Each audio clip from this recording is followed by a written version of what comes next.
Welcome, everyone. We're going to get started. This is a really exciting meeting, at least for me and for our team.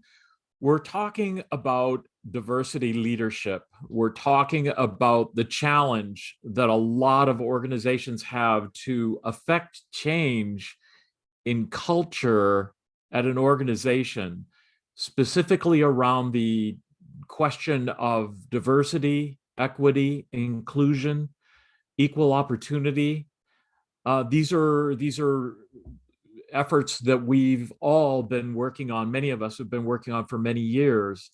And the question really becomes, how do we affect the values and change and perspective of employees? So I'm Michael Henry. I'm the owner of Point Productions, and we have a group of individuals here.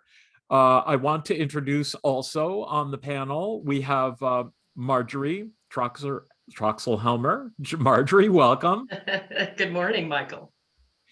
Marjorie, would you go ahead and introduce yourself and let people know just a little bit about your position? And I want to start by saying that I am so happy that Marjorie is a part of this team, because Marjorie and I worked with the Human Rights Campaign many years ago. We've worked for many years for equity and inclusion.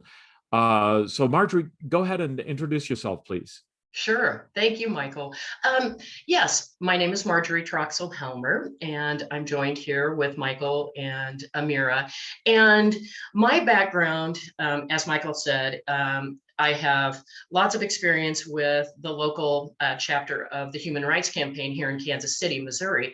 And I am one of the co-founders of Cypress Research Associates. And we are a women and LGBTQIA owned business. We are celebrating our 20th year as a full service market research firm. We're a little bit unique, our model is, because we do a lot of work in the for-profit and nonprofit foundation association worlds. And so our mission and vision is really one of helping organizations really just be their best selves. And our contribution, our collaboration and partnership with our clients is to offer them the ability to leverage data-driven insights to help make their organizations and their people the best they can be from the inside out. And so we're doing research that really looks both within organizations, at communities, and with organizations' clients, whether they're association members, nonprofit organizations serving community clients, or for-profit businesses. So it keeps us busy and out of trouble. That's fantastic, Marjorie. And we're going to come back to the point that Marjorie was chatting about right there in just a little bit. But first, I want to also introduce another member of the team, Amira. And I'll tell you what, Amira, we've been working together for many years. Amira is an APR, an accredited public relations professional. And feel free to introduce yourself, Amira. Thanks, Michael. My name is Amira Palacios, and I've been in the strategic communication space for more than 15 years, mostly in the public sector, working with local governments and schools, and leading teams around communication projects. Currently, I'm working right in the public infrastructure space, water, transportation, and resources projects. And this topic of diversity leadership is so near and dear to me, because I find that the internal communications of an organization really is driven by its culture. Wow, that's great, Amira. I'm really happy that you're all here. And one of the things we want to make sure that you're connected to the conversation. Some people would say, go put your phone away. We don't want you to put your phone away. We actually want you to pick it up right now and open it up, which I sometimes my password and things like that are, there we go. So I've got it open, and go to a browser on your phone. And what we want you to do is to type in slido.com, SLIDO.com. And when you go to slido.com, then you can type in the code for this meeting, which is diversity leadership, because we want you to be a part of the conversation. Leadership.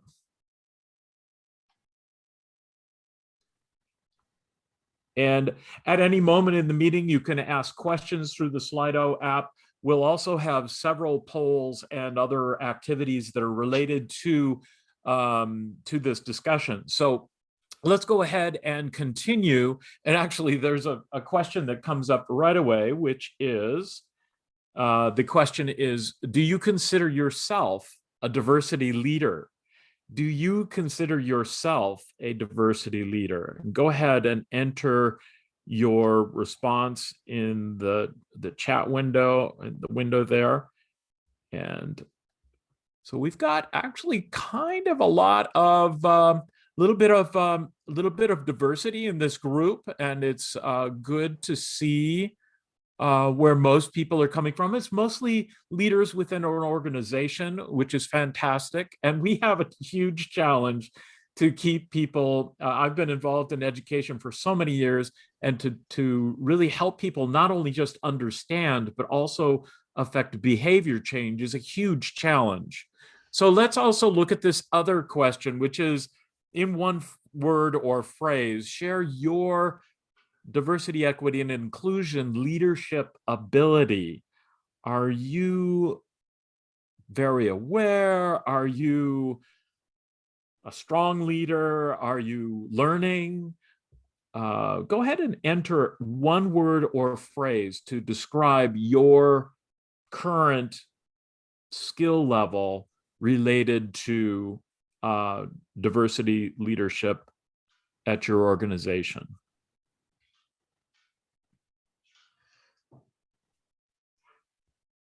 Okay, excellent. That's fantastic. And let's go ahead and share now a word or phrase that relates to your organization's skill or behavior related to cultural awareness. Go ahead and just enter a response related to your organization's ability to recognize cultural awareness issues and be able to respond to cultural awareness issues.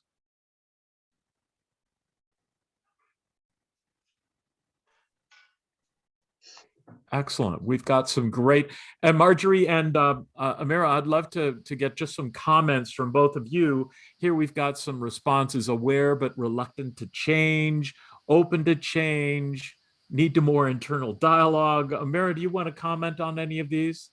Yeah, what really stands out to me is, people don't think they need to have cultural awareness until there's a problem that has to be addressed. And then they want to over communicate that there's all this awareness and how important it is. But I think the opportunity really is in proactive cultural awareness that can really be a positive part of the conversation. I do find that we see the opposite. It's mostly reactive in organizations. And I think we're seeing this in the comments. Excellent. And Marjorie, do you have any comment of something you'd like to highlight in these comments coming through here? I agree. I echo what Amira said. Too often, I think at a structural level, at an organizational level, we're not proactive enough. And it's a living and breathing issue that I think sometimes leadership, in the scheme of things, in prioritizing different initiatives internally, it doesn't get the attention and the regular attention that it needs. Right. It's not. Sometimes we say it's not a one and done. You simply have to keep your eye on that progress over time. Right. Fantastic comments. So we're really excited to share some experience that we had with the city of Kansas City, Missouri, in developing a program that was basically, rather than being a top-down approach to diversity leadership, was actually a bottom-up approach. And that was what we did was essentially we actually interviewed about 25 employees, a diversity of employees, whether they were supervisors, managers, and line level employees, field employees. And we ask them questions about mostly about EEO policy, but also about DEI issues. And what we did was we transcribed their responses. And by the way, these were very authentic responses. We had some supervisors, frankly, that when we asked questions like, what are the protected classes? They would say something like, well, I think women, racial, I'm not sure what else. What are the, so they really didn't know. They didn't have actually the knowledge level of what diversity, equity, and inclusion was all about. And then what we did was we produced an interactive script, which was to be used as an e-learning event. And it was an interactive video. So we'll show you a little example of it in a moment. And then what we encourage people to do is to ask their fellow employees for advice on how to answer some of these questions. And then they would move forward. We call this a training intervention, and it's really important for you to understand what this means. When we use real people in an organization, they become the stars of the presentation. It's not like someone telling them what to do. It's actually an internal dialogue. So the employees themselves recognize each other in this presentation. And so they feel empowered, frankly, to continue to dialogue about these issues. And so then following that, we would have also links, and it's an e-learning presentation where they would have links to the policy, and they would be able to look at what the answers are. And some of the questions that we would answer are, what are the protected classes? And then they would click on an image of one of their coworkers, and they would hear a response. If they felt that the response was correct, they would select that response. Or they could go back and listen to more advice from their coworkers at the organization. And we also included in the presentation a fairly traditional e-learning approach, which was to click and identify the protected classes in this particular case. And then there was feedback, and this was actually in multiple languages. It was in Spanish and English. It was also 508 accessible, so that there was text available and also screen readers that were available for this. And some of the other questions, I want to go back to that previous one. Do you know what unconscious bias is? And again, we got very authentic responses. Some had no idea what unconscious bias was. And then what are the prohibited behaviors? And what would you do if you saw prohibited behavior? So they would select the response and they would continue. So it was basically a traditional e-learning program, but it was built basically internally from authentic responses from the organization. So now we're going to turn a question back to you and ask you, what questions do you think would be valuable in this internal dialogue about diversity, equity, and inclusion? So some of the questions we asked were, what are the protected classes? What is an ally? Why are allies important in the workplace? What do you do if you see prohibited behavior?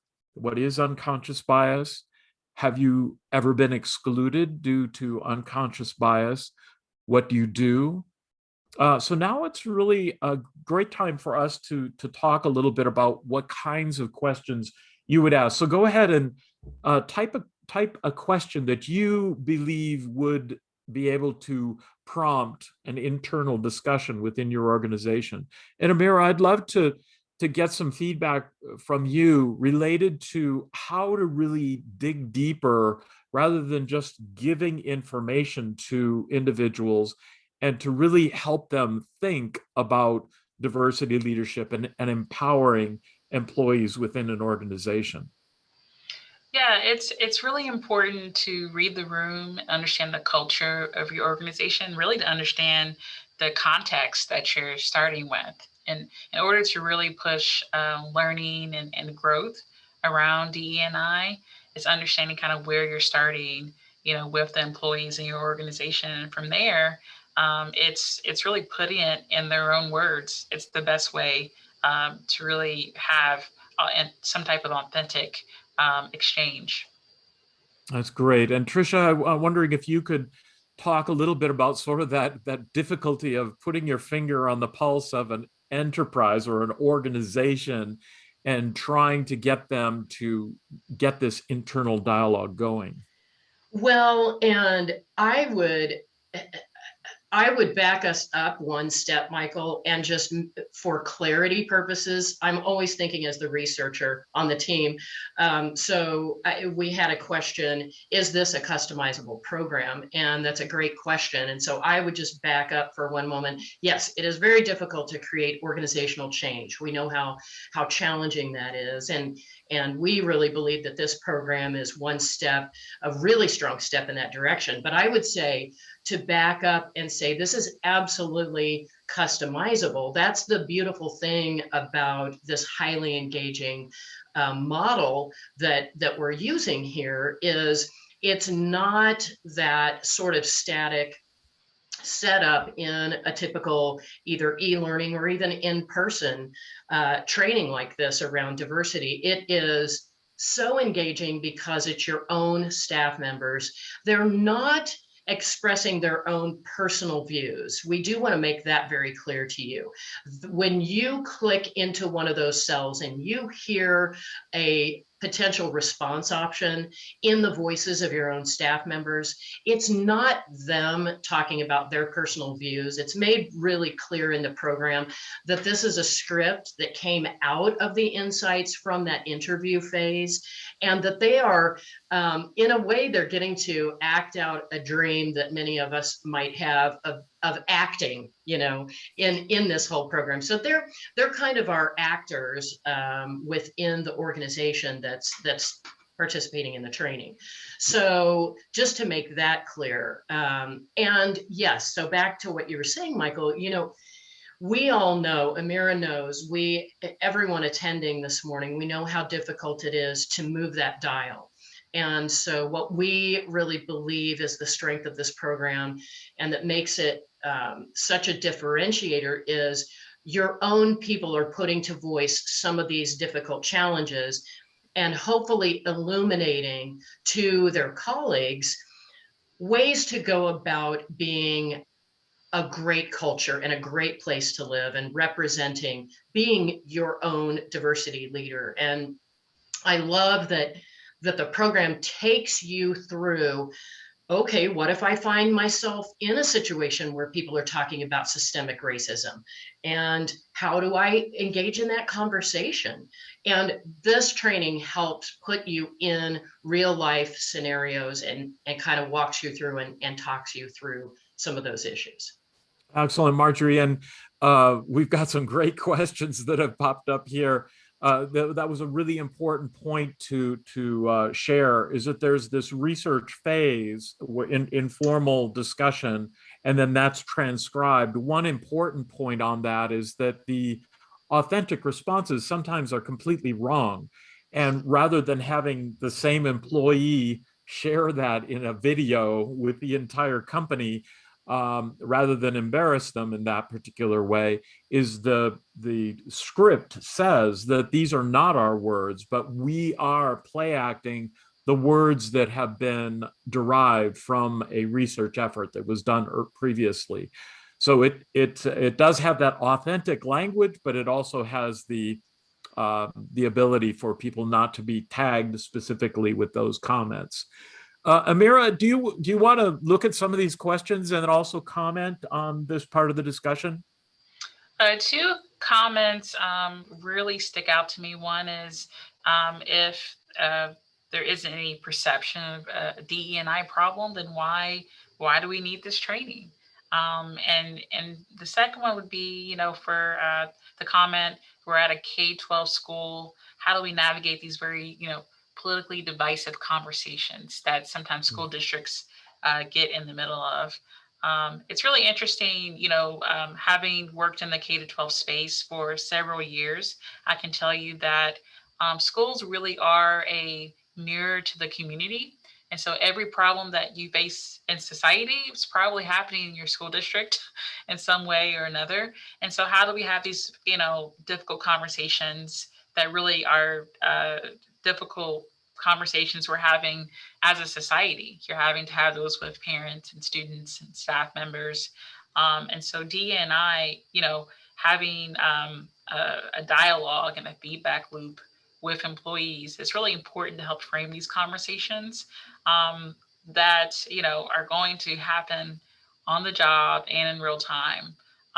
So just because there's not a perception of a DEI problem doesn't mean there aren't DEI issues to deal with. So having a system of not only just training, but just an ongoing feedback loop is just so important for organizations. That's excellent. And that's a fantastic point, is that the top-down approach, oftentimes employees will feel, what did I do wrong that I'm going to this mandatory training about diversity, equity, and inclusion? And there are people who will just roll their eyes. But when it's their fellow employees, they're listening to their fellow employees' comments. And we do try to make it fun in terms of the script, but the script is reviewed by leadership at the organization, and then it is produced by the employees. So what we do is we facilitate that discussion and hope that, and actually not just hope, in fact, that's what we're going to talk about next, is I'm going to turn it over to Tricia to talk a little bit about the getting a baseline and then understanding where we're going and then making some changes in time. Marjorie? Yeah, well, exactly. So each of these customizable programs, training programs, so they are customizable. The content is specific to your organization's needs. And so each training program does include a pre-post testing component in which every staff member that participates in the training is going to receive a pre-training and post-training survey that they complete in order for us to identify the baseline and then the post-training, both knowledge and behavior metrics, and where your staff members are prior to receiving the training and then immediately after. And so this is included in order to really give organizations the opportunity to have metrics on ROI, right? Because everyone is investing from throughout the entire organization in this leadership training effort. And so we, as learning professionals, developing this program, it's very important to us that we see the impact as well of the program that we have developed, because we're going to use that to just continue making improvements in the program for our future clients. We want you to see the impact that it's had. And so that's why it's included in every, as a foundational feature of every program. I will say that we also, because we are all learning professionals, we also strongly encourage a post design. And that is something that is encouraged for organizations, because we truly believe that this model, this approach is really going to have an impact on creating individual diversity leaders within your organizations. And so this would give us the ability, and you the ability, to see ROI at some cadence in the future. So we do the pre-post. The post is immediately after the training to get that snapshot. Then at whatever cadence we determine is appropriate in partnership with your organization, perhaps in 12 months, we do a follow-up post-test to see what has really gotten traction within your organization and within your team members, and where might there be opportunities to readdress some areas that the message hasn't gotten through. Excellent, Marjorie. That's fantastic. And we want to keep this very short. We've got a little bit more we have to cover. We did have some questions that I saw about how it's delivered. that's also customizable as well. We do produce a SCORM package from the interactive video that is produced from the script. And once that SCORM package is produced, it is given to the organization. So you can install it in your own learning management system. There are also options of having it hosted externally if you would like it to be hosted externally. So some of the points that the quality here is to have real employees, and it's really nice if they're identifiable employees so people can recognize and know who they are. Authentic language is a challenge for some organizations because these are real words from your employees. And sometimes when we get the transcript back, they say, we can't say that. Well, you can modify or tone down some of the rhetoric and language, but it's important to actually reflect the authentic language of your organization as well as part of the learning process. That's how people realize that this is not a top-down approach. It's really an approach that's internal to the organization. So we have several questions. I'm going to go ahead and just jump to some of those questions.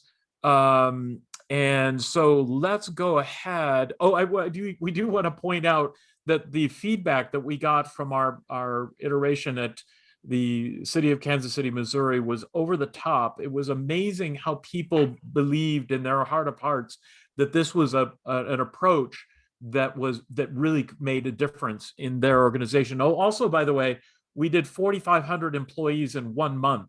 So there are some powerful tools that we have available to us in e-learning. It is important for it to be well designed in order to make a difference. Before I'm going to go ahead and just get to some questions. There are some questions that we talked about. Customizable. Do you require DEI, J101 paperwork? Oh, that's a really good point. One of the things that we try to do is to reach the organization at their level. So there are some organizations that are historically very well connected in terms of DEI issues, but haven't really moved the needle. So this program is especially helpful to them. But then there are others that really need to start with the 101. So there are some approaches that we would customize to really the basic level questions and discussion of DEI. We really don't have much time, Marjorie, and let's get Amira in here. Amira, do you have any final comments for the group before we leave? Just that, this is a system and a program that is research-based. And what I really like about it, when you look at innovation theory and how new ideas and initiatives really can, be implemented and adopted, this is a format and a delivery system that really aligns with best practices for new initiatives, new technology in organizations. So I'm really pleased with the format and the ability to really customize this to the organization's need. And it's just something that, in the way that we're doing it is just innovative. Excellent. I agree. Yeah, Go ahead, I Marjorie. agree with you, Amira, because I just read this morning, McKinsey has a new report out talking about the future of the workplace, the future of work itself, and cultures. And one of the huge things is really this point of how are we going to continue to be creative, connect people as things become more automated behind the scenes, right? And so, Amira, with you talking about using innovative approaches and staying with, the digital frontier and staying on the front of that. And that is one of the beautiful things about this program, I think, is its ability to engage and connect, be creative, and to create that trust. This is one of the big findings from this latest McKinsey research is how do we in the workplace create trust and foster a trusting, safe environment? And I think just the model of this approach instills trust because it comes directly from your staff. It is that intervention, that internal, diversity, leadership creating intervention. All right. Well, I'll tell you what, we're really excited to have this very short little discussion. We'd like to extend the discussion. I've put into the chat window a link, which is really the next step. If you believe or you would like to at least approach others at your organization about a program like this, a diversity leadership program at your organization, use that link to support basically it's a proposal discussion starter. And with that information, we'll be able to have an educated conversation with you about your needs and find a way to customize the program specifically to your needs and help you move the needle in terms of equity, diversity, and inclusion at your organization. Any final comments, Amira? Anything else you'd like to say before we leave? Just that, this is, how your organization is looking at DE&I. It really is a retention strategy, investing in DE&I. It's not just, one-off trainings. It goes back to your organization's mission and vision and values. And companies that are integrating this and making it the very fabric of their organization, those are the ones that are able to compete more effectively, in today's society and climate. And so this is a, DE&I training model that really aligns with kind of the overall employee retention strategy that we're starting to see with organizations.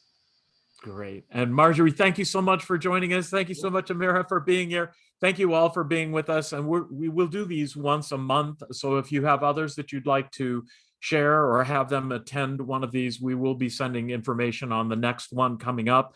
Be sure to RSVP for that. You'll find that on the same link that you came into this meeting. And we will also follow up with a recording. And for some of you, I saw the request there's a couple of you that asked for a copy of the slides.